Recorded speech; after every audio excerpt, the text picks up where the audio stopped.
What's going on, everyone? It's Token and we are here with a brand new video. As today we have something that I'm pretty excited to bring to the channel, as this is going to be my first battle for the Token Minorities March Madness Draft Tournament. And this is one of the hugest events in the Draft League format, because of the fact that obviously the Draft League consists of a bunch of different leagues, and lots of, especially the more prestigious leagues, are really exclusive with who they allow in, and all of that. So it means that it's hard to build your way up and to get into like bigger and bigger stuff and events in a league format. So to have something like this to where anybody can join and just really trying to showcase the absolute best battlers in the league format, it's really cool. So shout out to the Token Minorities for that. I'll leave a link in the description to his channel, but also to the Pacific video that showcases his announcement of this year's March Madness tournament, because this is not the first year he's hosted this. This is something he's been doing, I don't know for how many years, but definitely at least the past 2 years. So something that continues to get better, and it's really well ran this year. This is the first time I'm partaking in it, as this is the first time I'm doing YouTube, and yeah, it's extremely well ran, so I'm excited to be a part of it. You just need to be a part of some league, represent that league, and have your team name, and you were able to join. So I'm just very honored to have the opportunity to be in something like this. I think this can be a huge building block for me to kind of put my name out there, and to also showcase that, not only showcase that I can play against pretty much anyone in the Draft League format, but to also showcase that I can use different Pokemon than the one I'm using in the MPL. As there's some Pokemon that I usually draft on that team, such as like were Uniclus. So I definitely decided I would use Pokemon I haven't used. The only Pokemon on out of the 8 that I drafted, there's only one I've ever used before. So definitely just using some Pokemon that I haven't used as well, to try to get familiar, just to diversify myself a little bit. Anyways, though, I don't want to just talk for too long. Let's try to get into a little bit here. As you can see, we have the built team that I did use against my first opponent for the Token Minorities Draft League tournament. But before we hop into all of that, let's quickly go over the team that I was able to draft. And so exactly how everything worked was that you were placed into a pool of other battlers who you drafted with, and then you were placed in a different pool, and those are the players you battle against. So you have your drafting pool, and then you have your battling pool. So I was the will pick at the end of my pool for drafting. So I noticed that Tapu Bulu was still left once it came around to my pick. So I said, Tapu Bulu is so freaking strong. So few things can switch into a Wood Hammer. So I'm going to snag that, and we'll just build around Tapu Bulu. Unfortunately, once my team started to keep going, I ended up with a really slow team. But we do have Talonflame, and that really does help our speed. And then you can also scarf stuff. So we likely will be bringing at least one scarf for every week, but it's kind of expected with the draft format. I've been doing like the same thing in the MPL, so it's not too big of a deal, but we are pretty slow, so that's something to keep in mind. But my entire team is going to consist of Tapu Bulu, Magnezone, Hydreigon, Gothitelle, Donphan, Vaporeon, Talonflame, also my Z Pokemon, and Mega Sableye. I know what you're thinking. No, I did not go into my draft thinking I wanted to get Gothitelle, Mega Sableye, even though that's a very notorious combination together, and it is Shadow Tag Gothitelle. But no, I did not prioritize the Mega early on with my picks, and then once I got to the latter end of the picks, all the Megas that fit on my team were already taken, and I really didn't want to. The only Pokemon I felt fine with duplicating on typing, considering that I did have Shadow Tag Gothitelle and I did have a Talonflame which really dislikes hazards, was Mega Sableye, considering it is a dark type, and so is Hydreigon. But yeah, I didn't want a Manectric, considering I already have Magnezone. I didn't want a Charizard X when I already have an Hydreigon. I didn't want to duplicate on any of those other typings, and but I definitely wanted a Mega, so I ended up just snagging Mega Sableye.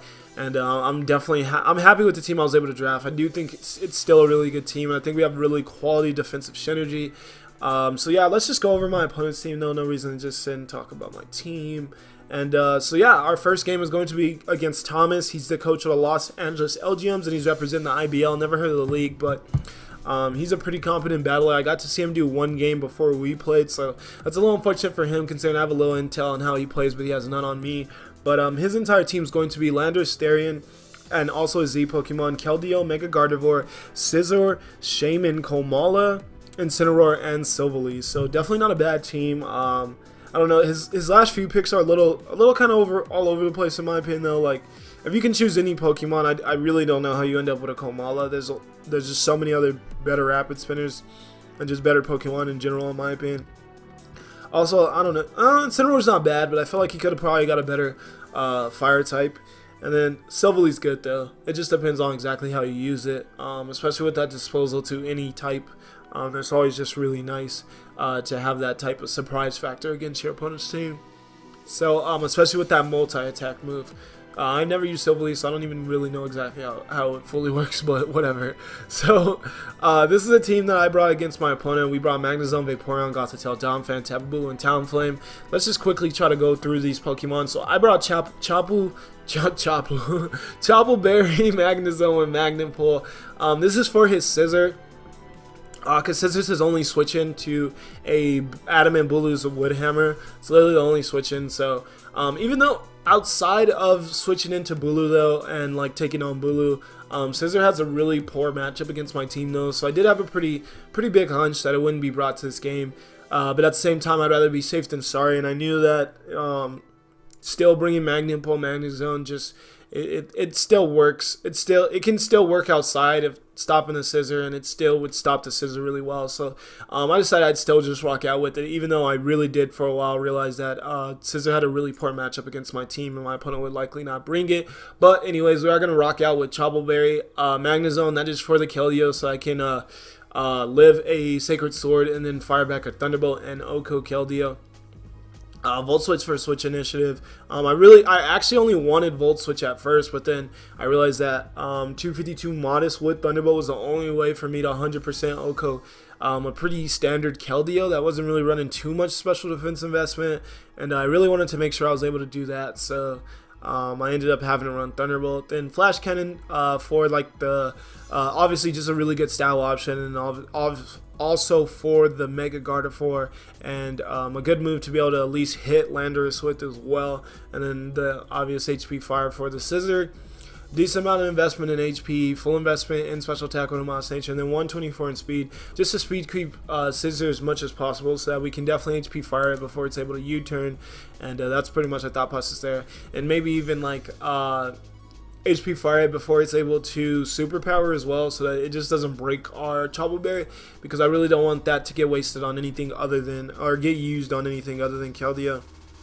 Moving right along, we get to Vaporeon though, and Vaporeon is going to be a really standard Vaporeon set, and it's just going to be full investment in defense with a bold nature, and Scald, Wish, Protect, and Baton Pass just for Switch Initiative, because I knew that other than like Komala and not Incineroar, maybe Incineroar, I don't know how slow Incineroar is, but mainly other than just like Komala, Vaporeon's gonna have slower Switch Initiative than most of the Pokemon on my opponent's team, especially that Landorus going for, which I know that this is my main answer to Landorus other than Donphan. So I know that if it goes for a U-turn, I can go for a Baton Pass. My opponent will get in on a Pokemon they want to be in on Vaporeon, likely to Shaman, and then I can Baton Pass out and then go into like my Talonflame and completely threaten the Shaman. So not bad, just leftovers, and like I said, really standard. Water Absorb obviously for the Keldeo, so it has to go for those Sacred Swords. Yeah, just Scald, Wish, Protect, Baton Pass, 204 in HP. It's the highest stat. You want to invest pretty good in that stat. And then 52 in special defense. I had no need to really go too crazy in special defense, considering that Shaman, no matter what, I'm not staying in on Shaman other than protecting, maybe protecting to see what it goes for. And then also Gardevoir's Hyper Voice can do a lot of damage to this, so unless I absolutely have to stay in on Gardevoir, I also don't really want to do that either. Gardevoir is a pretty big debt though, but I can wish Protect up on Gardevoir, and we can kind of like stall it out if absolutely necessary. But hopefully we won't have to do that. And that's why we got our next Pokemon here though, and that's going to be Gothitelle.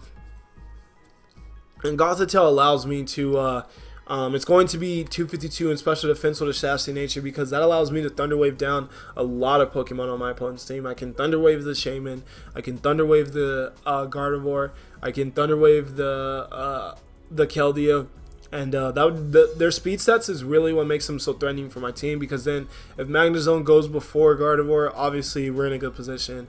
If If Bulu can move, well, not Bulu. I don't know. No, there's not really a Pacific threat that needs to move before Shaman, but if it's Thunder Wave, that still really does make it less of a threat. And then obviously if Keldeo, Slower, and Magnezone can move before it, then that's great. So I thought Shadow Tag Gothitelle looked really nice in this one, considering that it can Thunder Wave looked really good on some of those Pokemon.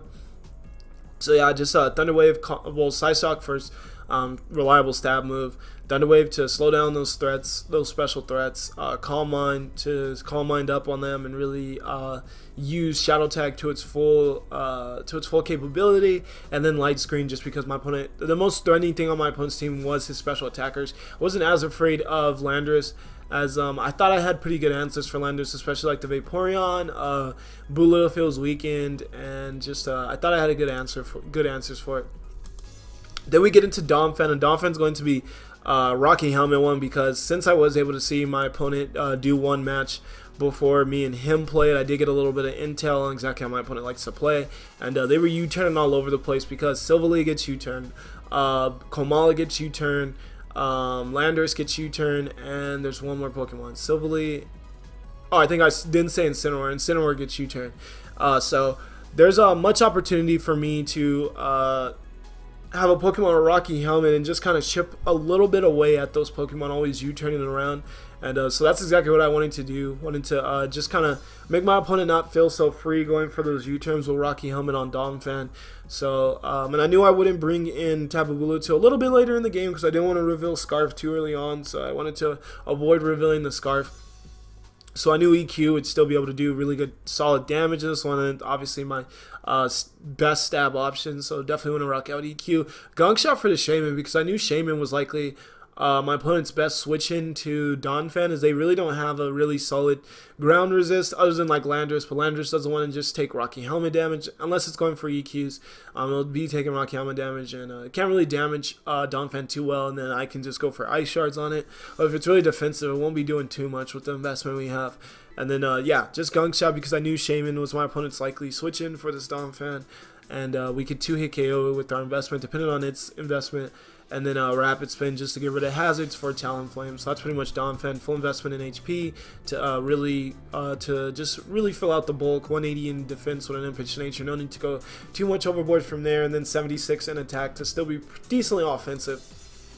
So that's Donphan. Then we get into Tapu Bulu, and Tapu Bulu is going to be a Choice Scarf set, because like I said, my team's slow. I'm literally going to have to, more than likely going to have to bring a Scarf for every week.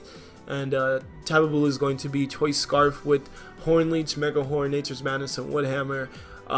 If the Scissors not brought, my opponent does not have a Wood Hammer switch in. It does 2-hit KO my opponent's entire team. Even that Landorus switching in and putting me at -1, it will be 2-hit KO'd. I do like 70%. I think I do upwards from 70%, like possibly to Landorus. I think I might do, the lowest roll I can get is like 68 or something percent on a this is on an offensive Landorus though, not a defensive Landorus. So that's what I was calculating, because I was most afraid of that. I definitely should have calced defensive Landorus a little bit more throughout the entirety of this game, but well, throughout my entirety of prepping, but I did not. But either way though, like I said, no Scissor means no real Wood Hammer switch in, other than Shaman, I guess. But Shaman doesn't take a Mega Horn, and honestly it's still going to do really quality damage to Shaman. And I guess my opponent can run Air Slash for my Bulu, but I have a good hunch he's not going to run Air Slash, because I could just tell that there's other coverage options. Like Shaman's going to want Dazzling Gleam, it's going to want Earth Pound, it's going to want Seed Flare. I guess Air Slash can be the last move, but there's probably some other option my opponent might have up their sleeve other than running Air Slash for my Bulu. So I don't even think that will really be able to threaten us back, honestly. So that's pretty good. And considering my opponent's team also isn't really fast, their fastest Pokemon is Keldeo, which my Talonflame actually outspeeds. So that allows me to only run 180 investment in speed on my Bulu. And with that Choice Scarf, we will outspeed my opponent's entire team. So then I can just run 252 in attack with Inanimate Nature and just hit as hard as possible. So I'm really excited to use Tapu Bulu for the first time in League format, and I'm excited for its matchup in this one. And then last but not least, we get into Talonflame, and it's going to be a Guavberry, just because if everything's weakened at the end of the game, and I'm just like Brave Bird spamming at the end of the game, I kind of don't want to I don't want to end up KOing my own Talonflame, especially if for some reason rocks are up at that point. So we do have the Guava Berry so that we can get back up to a pretty decent amount of health, considering that these berries weren't boosted. They were given a pretty good boost in Generation 7 to where now they, if you do hit that 25% or lower, it's pretty much like a citrus berry, so that's really nice. Then so Blade Bird, Flare Blitz, both 2 recoil moves. I didn't really need Flare Blitz, but I thought it was good in case I for some reason need to Flare Blitz the Scissor, so I decided to still rock out with the Roost just to get back up to a good amount of health in case their Guava Berry was already down and I needed to get some health back up. Roost for that, and then just U-turn for Switch Initiative. I probably didn't need Roost though. Wasn't really a scenario where I was gonna need the Guava Berry and Roost, honestly, considering that I knew I'd only be using this as a sweeper, and then for some reason it wasn't able to be that sweeper that I likely was going to lose this game. Or I just wouldn't be using Talonflame. It wouldn't work out the way I planned on it to work out either way. So maybe running Will-O-Wisp would have been a little bit better for the obvious Landorus switch in on this Pokemon. But we're rocking out with Roost, and we're just gonna see how it goes. So yeah, that's pretty much the team. That's what I was thinking. I was really afraid of the Shaman because of the fact that I don't have a Seed Fire switch on, especially if it's Life Orb, other than Talonflame, which is not the best switch on, especially since we're not really defensive at all. So I feel a little nervous about Shaman, and I'll definitely have to figure out what type of Landorus my opponent's running, and we'll have to see if any of those special attackers are running any sub Calm Mind shenanigans, because that can also be a little bit of an issue for my team, considering that we are a little bit slower. So we'll see what exactly my opponent brought, as we'll get right into the game now. Alright, so we're here at the game, and it looks like my opponent decided they decided to bring Landorus, Komala, Keldeo, Shaman, Silvally, and Mega Gardevoir. So looking at the team that they brought, 4 Pokemon, the Landorus, the Keldeo, the Shaman, and the Mega Gardevoir all make perfect sense to me, but the Komala and the Silvally don't make the most sense to me. I thought Incineroar made a little bit, pretty good amount of sense in this game, considering that Incineroar could be a little bit of a switch in for my Tapu Bulu, considering that I'm not running Superpower or anything for it. So Incineroar could be a pretty decent switch in into Wood Hammers and stuff, so I thought there was a pretty decent chance Incineroar would be brought. It also threatens the Magnezone as well. If it's a Soul Vest, it can definitely tank out a Thunderbolt and then scare my Magnezone out back, and then it also could try to Pursuit Trap and knock off my Gothitelle and kind of nuke that as a threat. So I think not bringing in Incineroar was kind of a mistake on my opponent's part. They do also have the Komala, which I'm not sure exactly what it does in this one. It does have a really slow switch initiative though, which is kind of nice for my opponent's team, so that they can get into those faster threats after Komala tanks out a hit. But other than that, I don't really see what Komala provides for my opponent in this one. I guess it gets rid of hazards, as my opponent doesn't have a hazard mover other than that, but their team's really not that weak to hazards at all. I guess it definitely could get annoying, but it's really not that weak to hazards. But I guess considering when you like switching around, when you like going for switch initiative moves like U-turn as much as my opponent does, you just like to have hazard removal. So that, I guess that makes sense. Just Incineroar over Silvally or Komala, over one of those two would have made more sense to me, but not bringing Scissor does disappoint me a little bit, considering that I do have a lot of, well, not a lot of prep, but I would have just much rather Magnezone be analytic if my opponent wasn't going to bring Scissor. But either way though, this is the matchup at hand. Looking at leads, I'm thinking my opponent will likely lead Landorus, but at the same time, I know that they might not want to lead Landorus on my Ice Shard Donphan. So I'm not 100% sure. I started to look at a few calcs on what exactly Bulu can do as a lead in this one. If my opponent leads anything that isn't Landorus, so it could be in a pretty good spot. But I thought my opponent would likely lead Landorus, so I just go with the Donphan lead just to be safe, just to be pretty safe in this one. And as well, I'm not sure I said it, but we are rocking out as a Salaz and Salazzles, which we are in the MPL, and we are representing the MPL. So hopefully we can put on a good show for the MPL. So let's just hop right into this battle. As you can see, I do lead Donphan. My opponent ends up leading Silvally, and turn 1 we have a pretty interesting turn. I knew that Silvally gets U-turn, but I just haven't played against this Pokemon enough to just feel 100% comfortable with the moves that it's going to go for. So unfortunately here, I knew that it would likely just go for U-turn, but I just ended up going for the safe EQ. But I knew that if my opponent did U-turn, they'd likely just be going into that Shaman on our Donphan. And that makes me a little bit mad that I didn't go for the gunk shot, because I did sit here for a while and contemplate going for gunk shot or not, but I ended up not going for it, and I just go right into my Talonflame here. I'm fine with my opponent knowing that this is my switch in for now. So we go right into it. Opponent does hit the C fire. I didn't get the special defense drop, and that makes me a little bit scared, because if he is scarfed, that could have another C fire would have done pretty good, would have done really sizable damage, and would have had to like roost up and everything. So good thing they didn't go for another one, stay in and go for another, as we U-turned off the Landorus, so we go right into Vaporeon. So my opponent switches down, goes right into Komala. We end up both just throwing up some wishes, and unfortunately this is where actually bringing Komala ends up making a decent amount of sense, because here I knew my opponent would definitely U-turn out on my Vaporeon. So I was thinking of exactly what I can do to counteract that, but I knew that Komala's, well, I think its U-turn ends up being slow. No, it ends up, yeah, it ends up, did we speed tie? I guess we might have speed, I thought my wish went faster, but I assumed that my baton pass would be faster than Komala's U-turn, and so obviously my opponent would still have the switch initiative, so I didn't go for a baton pass. But once I saw that it was slower, that was actually pretty bad, so I wish I would have just went for the baton pass there, because I allowed my opponent to get a free switch into Shaman. Unfortunately for my opponent though, I just protect to see what his Shaman wanted to go for. They went for Earth Power, so I switched into my Talonflame knowing I could take an Earth Power, and they ended up switching into Keldeo on my Earth Power, and then switched into Landorus once they saw that I was in on Talonflame. So that just revealed that the Shaman is 100% Scarf, considering that they didn't just go for the Seed Flare right after the Earth Power. So now I know that Shaman's Scarf, and that's going to be a huge deal, and you'll see that later in the game. So I ended up just going for the Brave Bird on the Keldeo, knowing that my opponent would switch out though, just to get a little bit of chip damage on whatever they wanted to bring in, or just a little bit of damage on whatever they wanted to bring in, as I'm not really damaging my opponent's team right now. We're kind of just switching a lot. My opponent is able to get a Toxic off on my Donphan, but luckily I didn't go into my Vaporeon again, and I really didn't want Vaporeon getting Toxic, because I knew I'd want it. I'd need it a lot in this game, so that's good.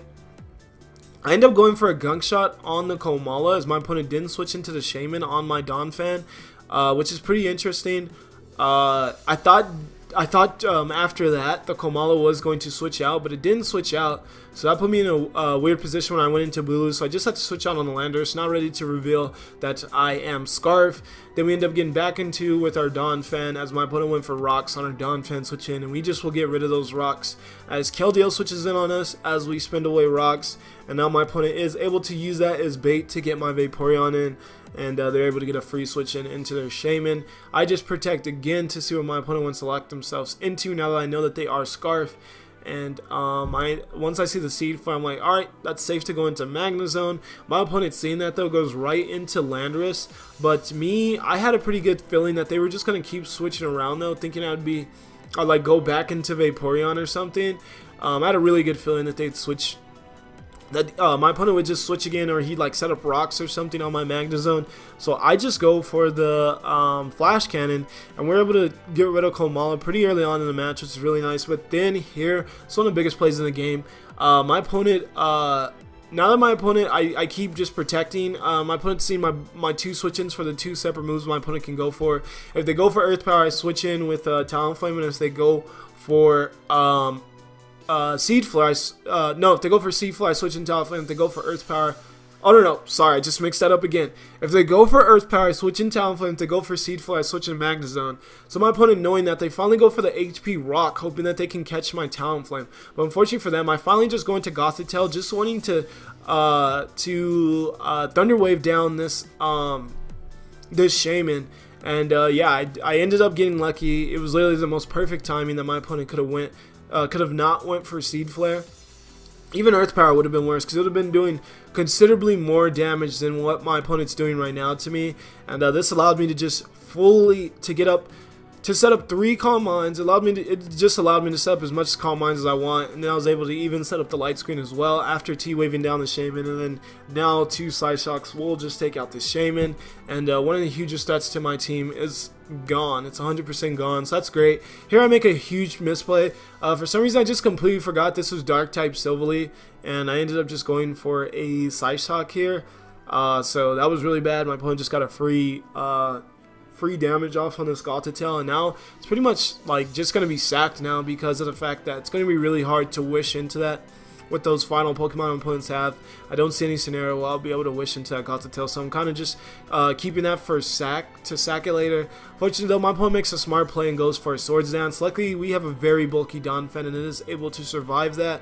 And I get the Rocky Helmet damage off, and I'm able to get an EQ off on the Silvally as well. I didn't really understand this play of going into Landorus on the Donphan's last little final hit. Like, I'm slower than the Silvally.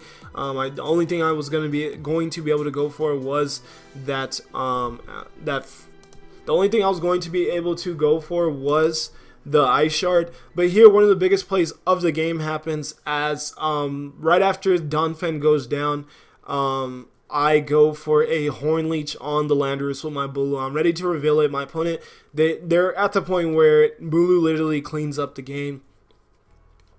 And I'm looking at calcs, and unfortunately I'm looking at offensive Landorus calcs, even though from the Brave Bird damage and from the Ice Shard, especially from the Ice Shard damage, I should know that this is a pretty defensive Landorus at this point. And unfortunately I just go for Horn Leech, and I did not go for Wood Hammer because I didn't calc the correct Landorus spread. I should have definitely calced a more defensive Landorus, but that's not what I did. Landorus lives on 3%, and I was very aware of the fact that Landorus gets poison type moves, and that my opponent would definitely run a poison type move for my Tapu Bulu. So unfortunately for me, Landorus is going to live on 3 HP, and my opponent will proceed to go for a Sludge Wave, and that will definitely take out our Tapu Bulu. So that little plan worked perfectly out for my opponent, and that's very unfortunate for me, because if I would have just Wood Hammered, then I definitely could have at least made this game a 4-0. If I would have just Wood Hammered there. So I'm at this point in the actual game, I am a little frustrated with myself, considering that I didn't just calc that.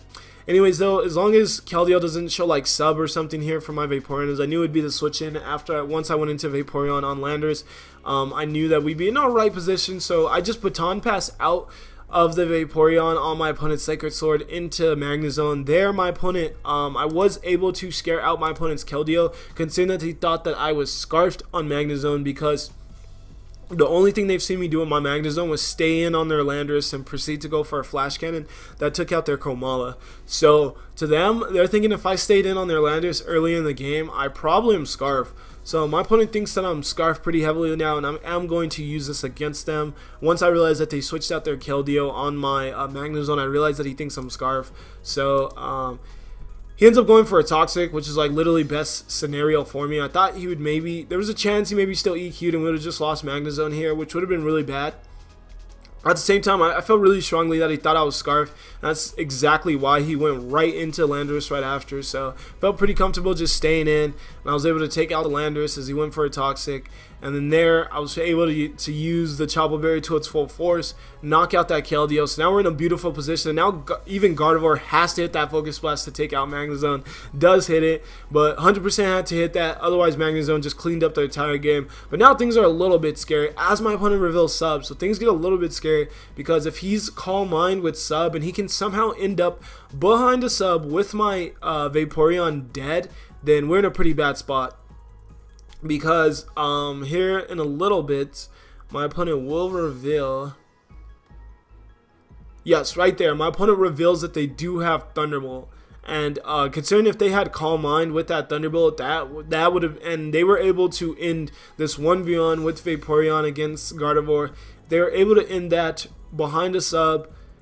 Because of Calm Minds, they 100% won the game. There's nothing I was going to be able to do. Gothitell's at too small a health, and Talonflame would have broke the sub and then just died to a Thunderbolt, the Falling Tone. So thankfully, my opponent does not have Calm Mind. They end up finally taking out my Vaporeon, and then Talonflame just cleans this game up with a Brave Bird. So I just need a little bit of damage to 100% guarantee the KO.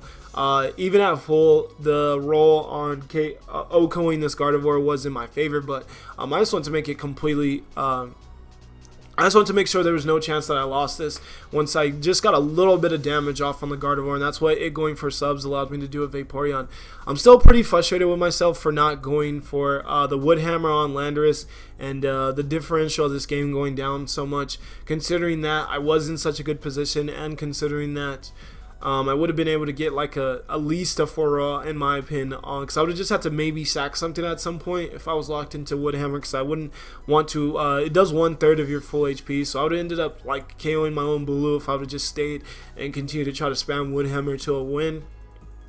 So I probably would have ended up maybe sacking something. So I would at least would have gotten a 4-0 if I would have just went for Woodhammer on that Landorus. So that's pretty unfortunate. But at the end of the day, though, we still did grab a win, and that's all that matters in the end. So hopefully we continue to win games. I am pretty proud of the way I used Magnezone to bring this game back. So I was able to bluff the Scarf pretty well, especially once I saw that my opponent thought I was Scarf.